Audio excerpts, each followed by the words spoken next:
Good morning everyone! Good morning beautiful home hunters! So for today's video, ang topic natin is mga possible reasons kung bakit tayo hindi na-approve or na-decline or hindi tayo qualified for a housing loan. By the way, my name is Trisha Agustin, content creator and your trusted property consultant.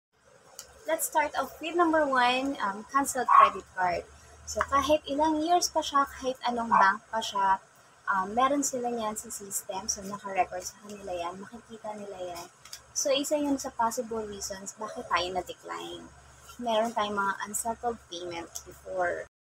Number two possible reasons kung bakit tayo na-decline is meron na tayong foreclosed property. Meaning to say, nakapag-avail na kayo before ng housing loan, unfortunately, hindi nyo natuloy. So, meron na kayong record sa kanila.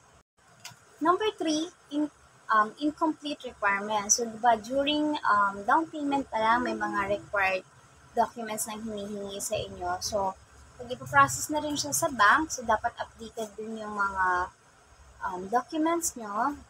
So, pag hindi kayo nakapag-comply sa mga documents na yun, isa yun sa reasons bakit hindi kayo ma-approve.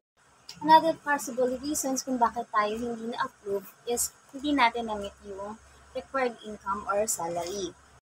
May mga cases, especially ng pandemic, na during down payment may work, tapos after nang ipaprocess na siya sa bank or sa Pag-ibig, unfortunately, nawalan siya ng trabaho or nagpalit siya ng work na mas mababa yung salary niya.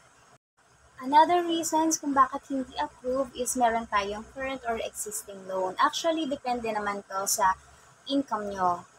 For example, meron kayong existing na loan, na housing loan na worth 5,000 monthly yung binabayaran niya, tapos nag-avail kayo ng panibago na may monthly amortization halimbawa na 10,000.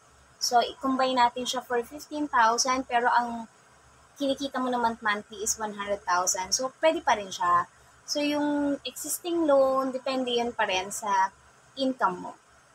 So, napaka-importante po na during pre-assessment pa lang namin, kami mga agents, na kapag tinatanong kayo, na maging honest po kayo sa amin sa mga possible reasons kung bakit posible tayong hindi ma-approve sa bank or sa Pag-ibig.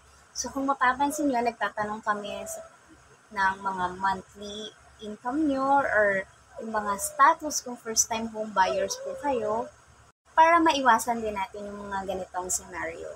That's all for today. Again, my name is Trisha Agustin, your trusted property consultant.